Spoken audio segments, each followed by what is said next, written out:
Siang teman-teman Inakraf semuanya, selamat datang di podcastnya Inakraf. Masih ditemenin oleh saya Ipai dan rekan saya Asfa. Kita udah kedatangan dua akademisi dari Telkom University Bandung ya. Bandung ya. Dengan siapa nih? Boleh kenalan dong? Halo, nama saya Faradilah Nursari. Saya panggilannya Ila. Miss Ila ya. Saya dosen di Fakultas Industri Kreatif. Oke. Program studi Krea Tekstil dan Fashion. Krea Tekstil dan Fashion. Betul. Oke. Fakultasnya? Di Fakultas Industri Kreatif. Oke. Begitu. Pas banget Di ya. sebelah kiri saya ada siapa? Halo, saya dengan Miss Sekar. Langsung aja panggil Miss Miss Sekar. Sekar. Oke. Oke, Miss Sekar. Oke, saya dari Telkom University, Fakultas Industri Kreatif, dan juga dari Center of Excellence for Digital Asset and Craftsmanship, dan juga saya prodinya di Krea Tekstil dan Fashion. Bareng sama Miss Ila. Ini kayaknya cocok nih sama kita. Iya, ya karena inline tadi banget ya. ada digital asset dan craftsmanship nih ya. Nanti boleh diceritain ya apa aja sih di prodi atau di fakultas ini ya, Miss Sekar ya.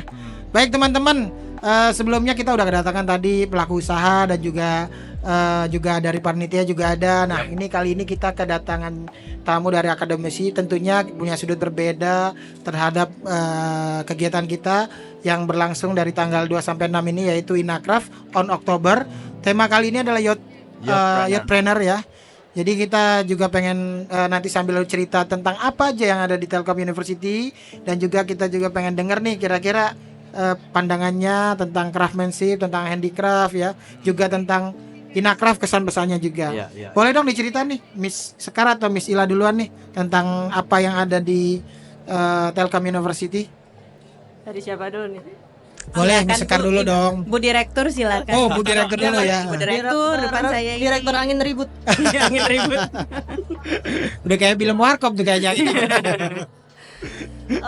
Jadi khususnya untuk Telkom University kita punya Fakultas Industri Kreatif. Ya. Jadi di dalamnya sekarang ada 6 prodi. Bentar ya, Oke. Bila. Betul. Ada prodi kita Krea Tekstil dan Fashion, ada desain komunikasi visual, Di kafe ya. ada desain produk, desain interior, seni rupa, dan sekarang yang terbaru ada film dan animasi. Oke. Yang terbaru ya. Yang terbaru. Satu lagi lupa disebut. Kita punya S2 Desain. Oh iya, S2 juga. desain. S2 desain Oke. ya. S2-nya cuma baru satu aja, desain aja ya. Desain aja fokusnya. Nah, tadi di Krea Tekstil dan Fashion ini apa aja cakupannya? Cakupannya kita jadi mungkin kan kalau kita tuh nggak hanya belajar di Krea Tekstil Fashion, tidak hanya belajar fashionnya, tapi kita juga belajar tentang tekstil craftnya. Jadi anak-anak juga tahu mengolah dari material nol sampai menjadi produk fashionnya, tahu harus diapakan. Oke. Gitu. Berarti produksi ya. Yes. Oke. Dan dari sisi bahan baku apa aja biasanya yang digarap itu? Terutama pasti tekstil base ya, Iya, tekstil base, tapi tidak membatasi. Di kita juga ada belajar aksesoris. Oke. Aksesorisnya sejauh ini masih tekstil base, terus material-material yang dekat dengan kita gitu. Iya. Jadi kalau di Nakraf ini kita juga ada klasifikasi produk berdasarkan bahan. Salah satunya misalnya batu, kayu. Jadi jadi satu kerajinan lah ya. Nah, ada nggak kalau dari teman-teman di Telkom University ini yang concernnya tadi lebih ke langsung ke bahan bakunya, terus menjadi satu produk gitu, ada nggak sih? Kalau dari mata kuliah di semester awal kita ada namanya pengenalan material dan bahan. Ya, Gitu ya. betul. Di situ kita belajar tekstilnya dulu gitu, Oke, macam-macam tekstil gitu, walaupun mungkin tidak sampai teknis penenunan yang seperti tadi dipraktekin ya. Tadi udah dipraktekin menenun ya. Mas Wah, ya, gitu ya. Cuma hanya pengenalan awal dia. Itu tagline-nya alat tenun bukan main itu. Iya. Ya, kan bukan main ya. Bukan main. Alat main. tenun bukan metik. Bukan metik. Bukan metik. Bukan metik. Bagus Bener. juga. Ada lagi tuh. Alat Wah, tenun keren bukan juga tuh. metik. Karena memang bener-bener tuh ya. Iya. Benar manual. Terus. Tuh, jadi dari pengetahuan bahan, karena kan nggak semuanya yang masuk ke Kria Tekstil sudah mengenal bahan ya. Betul. Banyak lulusan SMA-nya kan ada yang dari IPA, IPS gitu. Jadi bahan-bahan material tekstil tuh seperti apa sih, kayak sebatas misalnya kain organik, polyester itu mereka dikasih tahu dulu dari awal. Setelah itu baru masuk ke eksplorasi pengolahannya bisa diapain Iya, aja iya, sih kainnya gitu. tekniknya seperti itu. Mungkin Bila kalau dari segi mata kuliah bisa lebih menjelaskan. Oh iya, boleh dong ceritain Miss Dila. Miss Dila. Oke, kalau di program studi kita itu memang kan ya mahasiswa kuliah 4 tahun ya. Iya. Nah, insya Allah Insya gitu. Allah. Kalau nggak 4 betah tahun, gitu Insya ya. Allah 4 tahun. Ya bisa mah betah gitu. Kalau tahun pertama itu memang kita menyusun kurikulumnya itu memang mereka belajar konsep dulu sama belajar material dulu gitu. Jadi mereka harus ngerti dulu terminologinya Kria apa, tekstilnya itu yang dimaksud yang gimana, fashionnya tuh maksudnya apa gitu. Terus begitu mereka sudah memahami terminologinya, kemudian masuk ke tahun kedua itu mereka mulai mengeksplor kira-kira material yang udah dibuat ini tuh bisa diapain sih gitu potensinya. Nah tapi ketika mahasiswa mengeksplor itu kan kita nggak asal nyuruh ya udah sob kamu coba ini bisa dibikin jadi apa, kan nggak seperti itu. Kita juga memberikan arahan bahwa dalam proses eksplorasi itu sebenarnya ada proses dan ada metodenya seperti itu. Jadi nggak asal bikin. Dan mereka juga harus tahu batasannya bahwa ada material tertentu yang memang nggak bisa dipaksakan gitu kan. Dan ya mungkin sebenarnya yang si material A ini lebih potensial untuk apa, yang satunya lagi bisanya untuk apa, seperti itu. Dan itu juga belum ke fashion sebenarnya, masih dalam ranah materialnya sendiri gitu. Nanti baru di tahun itu kan tahun kedua ya, tahun ketiga itu baru mereka bermain penerapannya untuk ke produk fashion seperti apa gitu. Dan produk fashion di sini tuh kita mengupayakan supaya ini produknya tidak hanya bagus tapi bisa punya nilai jual dan punya market sebetulnya. Jadi itulah kenapa kita dosennya juga suka main ke sini ada Inakraf. Ngomong-ngomong mahasiswanya diajak juga nggak nih? Mahasiswanya ditugasin biasanya. Oh, ditugasin. Biasanya. Oke. Datang sendiri aja. Ya, Kalau sama observasi. dosennya agak gengsi memang. Takut gitu ya. Nanti dinilai. Nanti dinilai gitu. Tapi Jadi itu boleh tuh jadi satu ide bagus ya. Kayaknya mungkin di Nakraf yang akan datang. Kita akan bisa mengundang bareng-bareng gitu kan. boleh. Bisa melihat langsung visit lah ya. Betul.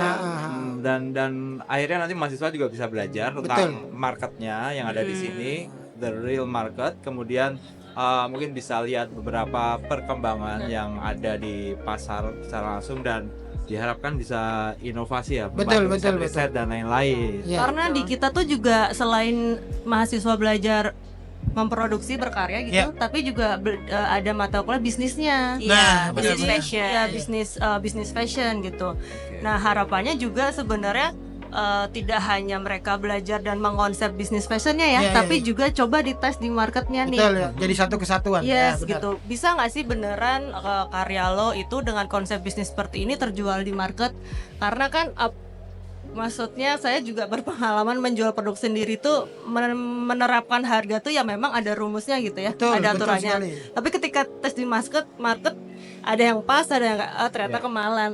Ternyata ini punya gue kemurahan nih, gitu. Kayak gitu-gitu kan hanya bisa dialami di market. Harapannya sih mungkin Harus ngalamin dulu ya. iya gitu. Siapa tuh bisa kerjasama ya dengan Inakraf untuk memasarkan karya-karya mahasiswa. Nah, bisa juga tuh. Bisa ada timbul pertanyaan Iya. lagi nih. Tadi Miss Sekar bilang saya menentukan harga bla bla bla, berarti ada produknya dong. Ada produknya. Coba boleh diceritain sedikit tentang Oh iya. produknya? Namanya apa nih? Boleh Mbak. Kalau secara pribadi saya punya brand namanya Meraki Studios gitu. Meraki Studios. Oke. Ini apa? Studio musik atau gimana? Benar. Jadi Meraki Studios kenapa pakai S tuh dalam artian karena basic saya adalah kria tekstil fashion ya. Saya alumni Telkom University tapi saya juga suka art gitu. Jadi bermain di studio dalam art studio tuh berarti istilahnya tuh kayak taman bermain saya mengolah sesuatu tekstil dalam konteks gitu. Jadi di brand saya nggak matok saya harus batik, saya harus tenun, enggak. Jadi tergantung saya pengen ngolahnya apa sebenarnya. Oke. Tergantung Artisan ini namanya, ya. artisan ya. Ya, Jadi tapi so far idealismenya ada lah ya. Ya. Jadi sebenarnya nggak ini juga Mas. Saya yakin di antara 800-an business owner kali ini yang ikut Inacraft ini pasti banyak yang sama. Betul. Seperti saya juga. Jadi karya-karya ini merupakan ekspresi ya, dari diri saya nih. Kayak gitu sih. Dan memang itu yang paling baik. Cuman pertaruhannya besar karena ekspresi kita belum tentu disukai sama orang. Betul. Atau yang tidak kita sukai bahkan ternyata Disukai diserap pasar ya. Iya. Kaget juga kadang-kadang kan gitu juga kan ya. Benar. Nah kita nih udahlah ikutin aja lah gitu ya. Ternyata yang laku itu misalnya di pasar kan. Iya. Kemudian sebenarnya saya ada penasaran nih tadi ngobrol-ngobrol tentang Telkom University dan dengan Miss dosen jurusan kria tekstil dan fashion ini. Sebenarnya apa sih yang diharapkan dari lulusan dari jurusan tersebut? Iya, betul. Oke, kalau kita itu kembali lagi ke capaian pembelajaran. Ya ampun, ini istilahnya teknis banget. Karena Bu Ila ini adalah mantan kaprodi, jadi dia Paham betul ya. Ya, jadi kalau capaian pembelajaran, dan saya yakin pasti setiap orang tua di sini kan yang nyekolahin anaknya kayak kita kan juga pasti punya visi misi mereka juga ya, gitu. Dan di kita itu sebenarnya outputnya itu harapannya mahasiswa memang selain bisa jadi desainer, mereka juga bisa jadi entrepreneur karena bagaimanapun Telkom University itu visi misinya jadi entrepreneurial university. Jadi memang mendukung lulusannya untuk berwirausaha, punya bisnis sendiri dan bisa sukses dan bermanfaat buat semua orang seperti itu. Dan kemudian yang berikutnya mereka juga bisa menjadi researcher sebetulnya, peneliti. Kalau memang karena kan kadang-kadang mikir saya nggak bakat dagang gitu, tapi dia punya ide yang bagus, risetnya dia bagus gitu. Nah ini kan sebenarnya bisa menjadi satu potensi untuk dirinya dia untuk jadi peneliti atau berkolaborasi seperti itu. Kemudian dia juga tentu saja bisa menjadi akademisi juga gitu, seandainya memang ketertarikannya lebih ke arah riset yang berkaitan sama akademik seperti itu. Namun dari sampai sejauh ini selama alumni kita perhatikan ya, walaupun mereka sudah lulus gitu, memang kebanyakan berkecimpungnya dalam industri kreatif dan pada akhirnya mereka juga banyak punya local brand sendiri. Mereka juga ada yang ada juga yang khusus di aksesoris dan masih berjalan sampai sekarang gitu ya, awet gitu brandnya. Kemudian ada juga yang memang bikin sendiri startup gitu ya, dan kadang masih banyak yang suka minta saran gitu ke kami untuk kadang-kadang tuh anak-anak tuh punya anak-anak mahasiswa kita tuh punya idealisme. Betul. Mereka membuat karya yang begini, tetapi kadang dan mereka pede dengan itu gitu. Dari ekspresi ya. Iya, ekspresi gitu. Cuman kadang tuh mereka nggak ngelihat kondisi pasar gitu. Pasar tuh sebenarnya kalau kamu menjual yang seperti ini, idenya bagus tapi akan menantang gitu. Bagaimana kamu bisa mempromot ini, menarasikan kalau istilah kerennya ya sekarang gitu. Sesuatu yang sederhana bisa jadi penting gitu kalau narasinya bagus gitu. Saya nggak akan nyebut nama brandnya di sini. Barusan diobrolin. Tapi kali ini ada nggak sih yang dari Youth Planner dari Telkom University? Ada. Kita ada. Tadi kebetulan temannya Miss Sekar ya, nama dia bikin, mereka artisan besi gitu, logam. Penempa. Iya, tempa. Penempa. Jadi bikin jewelry dari pamor keris yang biasanya dikeris ini dibuat jadi Oh, jewelry oke. gitu. Ikut Pamor. ada. Iya, ada di main lobby oke. paling Main depan. lobby. Oh iya ya, buat teman-teman yang di Instagram ataupun di sini di venue juga, di tengah main lobby atau di pintu masuk itu ada area Yachtpreneur. Jadi di situ kumpulan anak-anak muda paling Ada 12 umur ya, ada paling 12 tingginya 37 ya. 37. 37 ya paling umurnya ya, batasnya ya. Iya. Dan di situ ada banyak karya-karya kreatif. Salah satunya tadi pamor keris yang jadiin aksesoris ya. Iya. Oh, harus dikunjungi nih ya. Betul. Nah, jadi sebenarnya kenapa tadi saya tanya yang diharapkan dari usahanya apa? Iya. Ternyata ini sejalan kan sama misi kita tentang Youth Friends Betul. ini. Jadi kita berusaha memfasilitasi atau memberi jalan para pengrajin muda ini untuk masuk ke pasar. Pasar, benar. Nah, kita juga di Inakraf ada program Youth Trainer ini untuk bisa menempati posisi paling premium. Benar. Yaitu di main lobby, di icon, menjadi main icon setelah kita kurasi. Jadi ada 8 UMKM atau brand yang lolos dari sekitaran 280-an. Wow. Yang mendaftar. Wow. Juga ya. Banyak juga ya. Iya, baik juga. Dan ini yang udah berada di sini udah kita kurasi, sudah kita berikan pembinaan selama kurang lebih 1,5 bulan. Ya. Jadi bagi teman-teman juga yang penasaran, silakan datang ke JCC Jakarta Convention Center di Senayan masih sampai tanggal 6 ya, sampai hari Minggu. Betul. Ya, dan ya itu tadi ternyata sejalan. Pertanyaan berikutnya adalah ada kemungkinan nggak sih kita ini bisa Kolaborasi.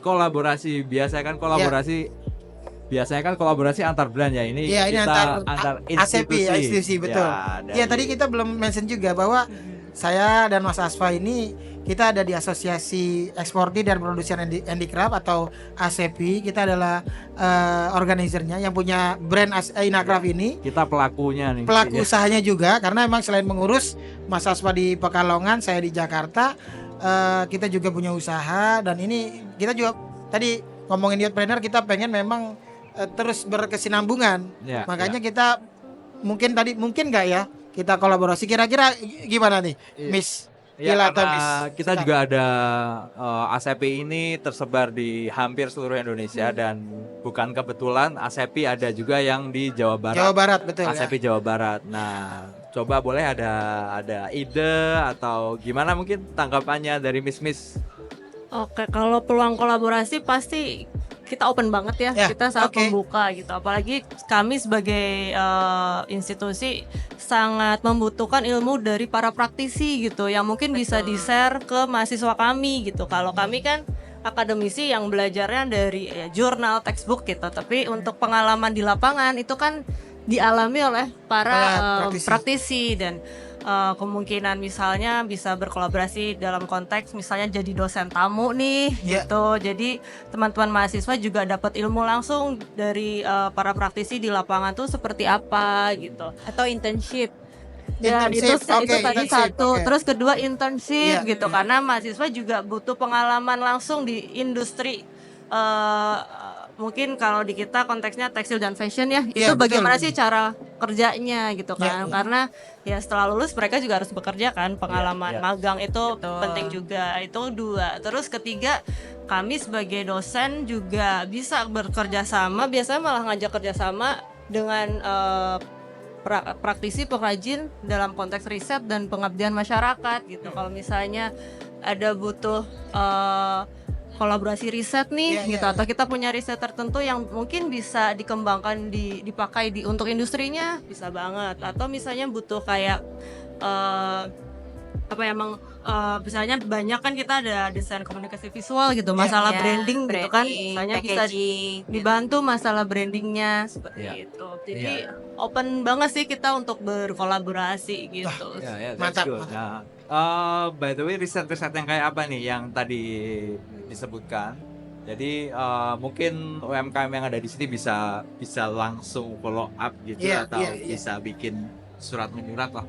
Oke, kalau sekarang mungkin kita lagi fokus di hot issue tentang sustainability kali ya. Betul. Sustainability, terus konteksnya juga kelokalan, bagaimana brand-brand yang sekarang itu terinspirasi dengan konteks lokal atau konteks heritage gitu, warisan budaya, tapi untuk produk yang modern seperti itu masih sangat jadi hot issue di riset kami gitu. Contohnya salah satunya Bu Ila yang sedang meriset tentang apa, Bu Ila? Bu Ila riset apa?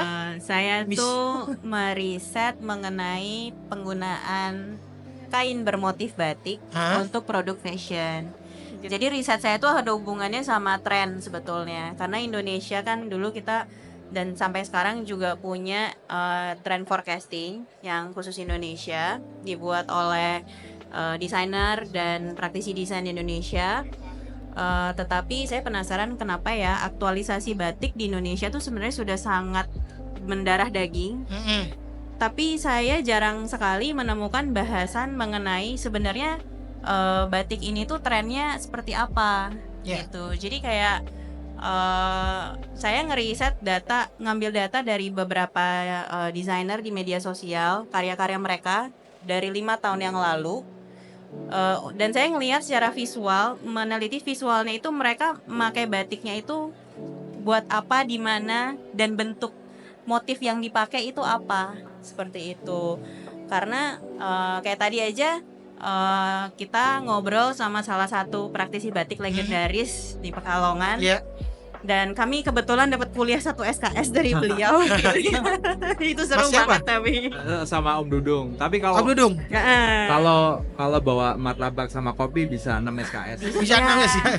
Ya gitu. Jadi seru banget tadi tuh dapat perspektifnya memang berbeda gitu ya, karena saya kan pendidikannya dari fashion, jadi saya ngelihat fashion itu sebagai komoditas gitu. Nah sebetulnya kalau di kita itu karena keperluannya adalah untuk melihat tren batik ini gitu, mereka keterpakaiannya seperti apa. Saya rasa ini bisa jadi riset yang penting, terutama buat siapa? Buat brand yang memang mau memanfaatkan ya heritage ini gitu. Mereka sebetulnya harus tahu dimanfaatkannya seperti apa, trennya bagaimana, berkelanjutan gak sih gitu. Terus kan memang ada dua sudut pandang ya. Ada yang merasa bahwa batik terlalu komersil dan udah mulai kehilangan akar. Ada juga yang merasa bahwa kalau tidak seperti ini orang nggak akan kenal batik gitu. Dan ada brand-brand lain gitu yang muncul dengan ini tuh genre batik yang baru gitu, yang beda sama batik yang kita kenal waktu kita masih mungkin karena saya milenial ya gitu ngomong generasi ini sekarang, batik yang kita kenal waktu masih sekolah SMP, SMA gitu ya beda gitu. Nah jadi riset saya sebenarnya lebih fokus ke situ, tapi memang dalam perjalanannya kita ngebahas sustainability bukan dalam sudut pandang nggak selalu harus lingkungan loh gitu, tapi gimana ini berlanjut sebetulnya. Jadi termasuk ini nggak sih motif ini dipakainya untuk ini, itu masuk riset itu juga nggak? Sejauh ini sih masih menganalisis dari motif-motif yang dipakai secara luas di pasar gitu dan saya yakin mungkin ada yang masih ngikut pakem dan kebanyakan juga enggak gitu. Jadi kita juga pengen tahu seberapa besar peran pakem di sini gitu. Ya itu sebenarnya salah satu juga edukasi juga, karena memang penting juga ketika sebuah motif yang pakem misalnya ada aturan mainnya dan ada maknanya gitu. Betul. Kan ada storynya, sehingga ketika kita pakai kita tahu nih ada nilainya gitu kan. Betul. Dan itu menjadi sebuah yang sangat bernilai sebenarnya. Betul. Bukan cuma motifnya atau kainnya gitu kan, ada story-nya gitu. Nah value ini yang sebenarnya kalau riset tentang batik itu kan kebanyakan, dan kain tradisional di Indonesia kebanyakan yang melakukan itu orang dari luar. Dan mereka fokusnya ke materialism. Mereka tidak fokus ke value di dalam prosesnya seperti itu. Jadi menurut saya sih harusnya dari kita bisa secara lebih detail gitu untuk mengungkap bahwa, dan biar jadi edukasi juga ke masyarakat gitu. Kalau mereka komplain kenapa harga batik 10 juta gitu ya. ya Anda harus tahu proses di baliknya itu seperti apa gitu. Dan kenapa batik semahal itu Anda harus potong jadi baju gitu kan, padahal memang peruntukan batik yang harganya 10 juta itu buat kain panjang bawahan. Yes, buat kain saja. Bukan buat dipotong kecil-kecil jadi kemeja. Beda fungsi gitu. Nah, orang tuh kebanyakan nggak tahu gitu bahwa tadi juga kita datang ke satu booth dan ibunya cerita bahwa kalau kain batik beliau memang mahal. Harganya tadi berapa ya? Rata-rata 10 juta atau yang 20-an ya. Dan yang memang khusus kemeja ya dia setting khusus buat kemeja. Ya, betul. Gitu. Dan kalau emang buat kain panjang bawahan ya memang kain panjang bawahan gitu. Jadi ya memang nggak bisa, ternyata ada do and don'ts-nya yang mungkin kebanyakan orang nggak paham. Nah, ini penting banget nih. Ya, dari segi akademisi memang edukasinya, karena emang itu jadi PR juga sebenarnya, karena batik ini kadang-kadang dianggapnya sebuah produk, padahal batik kan proses yang panjang juga menjadi sebuah karya. Betul. Nah, ini Mas Asma juga sebagai orang Pekalongan memang sudah mendarah daging sebenarnya, walaupun memang yang dikembangkan sekarang tenun. Ya kan? Iya. Jadi kalau saya sebenarnya memang orang Pekalongan, cuma sebenarnya saya dari keluarga tenun memang. Nah, dari kakek saya tenun, ayah saya tenun, dan akhirnya saya merintis tenun dengan sesuatu yang berbeda. But anyway, di jurusan kriya tekstil dan fashion ini nggak sih, kan kalau di kampus-kampus yang lain tuh suka ada event gitu ya, suka ada ini loh kita buat menunjukkan identitasnya kepada dunia atau ya. Nah, kalau di jurusan ini ada nggak? Ada. Jadi di Prodi Kriya itu kita punya annual event yang selalu ada tiap tahunnya. Itu di bulan apa itu? Biasanya di Oktober. Oke. Bentar lagi. Oh, oke. Tepatnya tanggal 26 Oktober. Tepatnya. Oktober. Namanya adalah Swastamita. Jadi acaranya itu exhibition and fashion show. Oh, oke. Jadi Swastamita itu sendiri artinya saat senja ya. Jadi sebenarnya acara ini tuh diperuntukkan anak senja nih. Senja. Saat senja karena anak senja nih. fakultas kita sebelah danau. Jadi kita suka ngelamun di Ada danau di. Ada danau di fakultas kita. Jadi acara event ini tuh untuk anak-anak yang tugas akhir gitu. Jadi kita pengen promote karya-karya mereka nih gitu dalam bentuk fashion show dan pameran exhibition.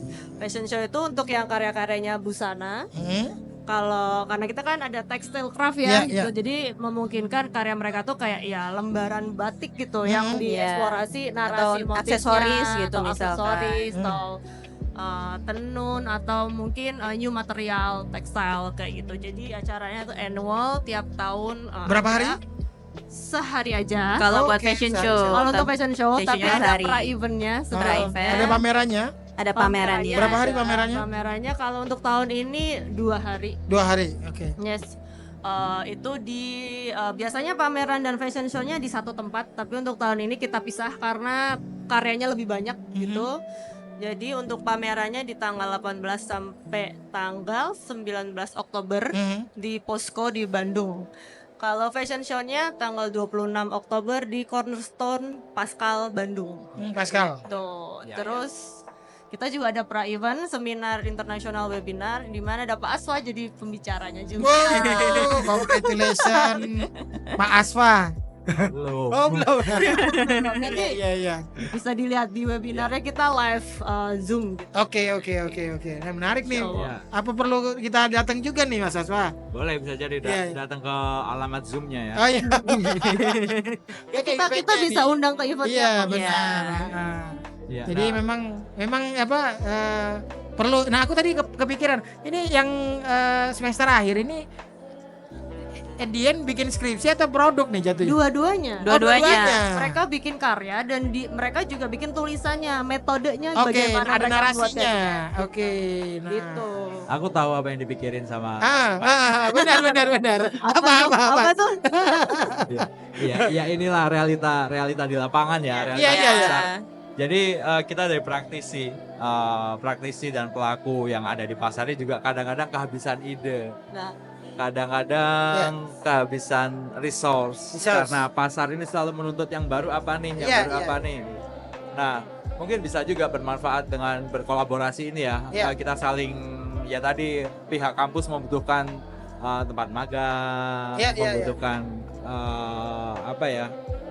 Seminar mungkin atau kuliah yang dari pelaku-pelaku di lapangan, dan sebaliknya yang di lapangan juga membutuhkan riset, pengembangan lah ya. Ya, ya tadi ada desain produk ya ada desain produk juga. Ada lagi yang lumayan jorok ya. Hah, kenapa? Jadi bisa kita berkolaborasi juga di event di Inakraf. Oh iya. Tentunya dengan berbagai macam koordinasi ya. Benar. Bisa kita adakan juga di mata acara kita mungkin yang ingin dipamerkan dari jurusan-jurusan terkait atau kampus-kampus terkait bisa dipamerkan juga di Inakraf. Testing pasar, testing market ya. Yap. Boleh banget. Mungkin Boleh banget. kita bisa kolaborasi itu. Iya. Karena kalau saya pribadi ya semangat banget kita ketika ngomongin youth planner atau anak muda, karena kita ini akan menjadi penerus atau menentukan arah craft yang ada di Indonesia. Makanya kita nggak boleh main-main sebenarnya. Benar. Ya, baik Setuju. dari kategori batik, wastra dan lain-lain. Dan kita jangan sampai yang melestarikan malah orang luar. Yes. Nah, itu sih yang kita garis bawahin itu, karena saya sudah beberapa kali, karena saya di dunia tenun ya, sudah beberapa kali ketemu orang-orang bule gitu yang justru ilmunya, pengetahuannya banyak sekali tentang tenun yang ada di satu provinsi ada. Nggak usah saya sebutin. Jadi dalam hati saya kok malah bule sih yang tahu, kok malah bule sih yang melestarikan. Ya tadi seperti yang disampaikan Miss Ila, yang riset orang luar gitu. Sayang banget bahwa ini suatu aset kita, budaya kita, ternyata kita nggak dalami dalam bentuk jurnal atau dalam bentuk karya ilmiah gitu ya. Betul. Ya. Oke, akhirnya kita sampai pada last but not least. Sebelum not least, ini boleh di-mention dulu tadi STT Telkom di mana, dan ada mungkin Instagram atau link yang bisa disampaikan ke teman-teman. Siapa sih yang nggak tahu Telkom University? Oke, silakan. Telkom University ya. Dan acaranya tadi ya. Oke deh, mungkin aku ya. Jadi teman-teman bisa main ke Telkom University. Telkom University. Itu di Jalan Terusan Buah Batu. Salah. Jalan Telekomunikasi nomor 1 Terusan Buah Batu, Bojong Soang, Bandung. Kalau dari tol Jakarta keluar tol Buah Batu belok kanan. Iya, betul. Belok kanan lurus aja. Itu fakultas kita di Fakultas Industri Kreatif, deket danau. Dekat danau. Patokannya dekat danau ya. Cari aja danaunya di situ ada. Oke. Atau kalau misalnya mau langsung kenalan sama karya-karyanya anak Kria Tekstil dan Fashion, bisa datang di Swasta Mita. Yes, itu di Cornerstone Pascal, Bandung, tanggal 26 Oktober. Tiketnya sudah bisa dibeli di Instagramnya Swasta Mita. Instagramnya Swasta Mita official ya. Official. Swasta Mita official. Kita akan ada 3 atau 4 batch, di mana total keseluruhan karya tuh bisa sampai 150 karya. Oh ya, sama kenapa sih karyanya banyak banget gitu ya? Soalnya kita itu satu angkatan itu minimal 120 mahasiswa. Minimal. Berarti 120 dikali 4. Wow. Bagus, keren. Jadi kita memang student body-nya paling gede, student body Kria paling besar se-Indonesia sih. Mudah-mudahan Kria kita di tangan yang aman ya. Benar. Amin. Oke. Begitulah podcast kita kali ini. Terima kasih untuk Miss Sekar dan Sama-sama. udah datang di Inakraf ya. Sudah mau welcome. Iya. Ada yang lupa. Tuh. Kesan dan pesan hadir di Inakraf. Oh iya tadi belum disampaikan nih. Iya. Oh ya, ini yang pertama kali atau udah beberapa kali? Aku udah beberapa kali. Oh, udah beberapa kali. Oke. Kalau Miss jujur Sekar? saya ini baru pertama sih kesini. Oke. Welcome. Ya. Silakan. Boleh pesan dan kesannya selama keliling. Tadi udah keliling ya? Udah keliling. Mungkin aku dulu kali ya kesan Ya, pertama ya. sebagai pendatang Newcomer. Newcomer. Sebenarnya kalau lihat Inakraf udah selalu mantau di media sosialnya, Iya, tapi iya. untuk datang langsung tuh baru sekarang. Oke. Ternyata emang sebesar itu. Udah ke hall B? Udah. Wow ya. Kami, gitu. Iya. Udah, dan macam-macam banget, dan nggak tahu kenapa karena intuitif saya sebagai akademisi pengen banget menyarankan teman-teman mahasiswa buat sini, buat mencari inspirasi juga, buat mencari kolaborasi untuk memecahkan masalah di dunia tekstil and fashion ini gitu ya. Itu sih itu untuk itu kesan pertamanya. Kalau sebagai artisan nih gimana nih? Ada nggak? Aduh, gregetan nih pengen tampil juga nih kan gitu ya. Misalnya kan gitu. Gimana ya? Kalau saya sebagai artis pengen sih di Inacraft ya. Pengen banget, cuma setelah melihat wow, satu hall nih batik semua, tuh saya harus mencari kebaruan seperti apa. Mendadak semua jadi kompetitor ya. Iya, semua kompetitor. Tapi dalam hati kecil, tapi kalau terlalu inisiatif diterima nggak ya di market? Itu sih kalau sebagai artisan. Cuma menarik banget sih Inacraft. Pas tahu ada youthpreneur juga dalam hati tahu gitu saya ikutan. Nah, udah kebayang tadi. Oke, ini wah ini bisa nih gitu kan. Iya. Kalau Miss Ila. Kalau saya kan emang udah berapa kali ke Inacraft gitu ya, beberapa kali. Karena orang Jakarta, ya kan? Iya. Sekarang tinggal di Bandung sih. Sekarang di Bandung ya. Emang ya nggak ya familiar lah sama Inacraft, sering kesini juga dari sebelum COVID ya, udah sering ke Inacraft tuh. Terus sebenarnya sih di antara event lain yang memang ada event serupa ya dengan Inacraft gitu. Pada akhirnya saya lebih senang ke Inacraft karena ngerasa kalau semua ruang lingkup yang saya pelajari baik sebagai dosen, baik sebagai peneliti gitu, itu tuh tercover semua di Inacraft gitu. Jadi kayak pengennya sih bisa seharian atau 2 hari di sini, walaupun mungkin saya nggak membeli semua produknya, tetapi kalau dari segi akademisi gitu, kenapa kita perlu main ke Inacraft? Sebetulnya ada 2 hal. Pertama karena kan kita bertanggung jawab untuk membimbing mahasiswa ya, supaya mereka juga bisa lebih inovatif gitu. Kita juga nyari ide sebenarnya gitu. Itu pertama. Yang kedua ya buat pengabdian masyarakat juga gitu, karena pengabdian masyarakat kembali lagi ke kolaborasi rekan-rekan kami di UMKM gitu. Kita juga biar kalau ngobrol sama mereka juga kita tahu gitu yang terjadi di industri itu sekarang apa sih, walaupun kita nggak ikut terjun secara langsung di dalamnya, seperti itu. Itu sih. Oke, baik. Terima kasih Miss Ila dan Miss Sekar. Mudah-mudahan nggak kapok ya. Nggak kapok ya. Oh, senang kok kami. Dan mudah-mudahan bisa benar-benar bekerja sama dengan ASEPI. ASEPI benar. Khususnya ASEPI Jabar atau pada umumnya ASEPI. Iya. Dan akhir kata, terima kasih.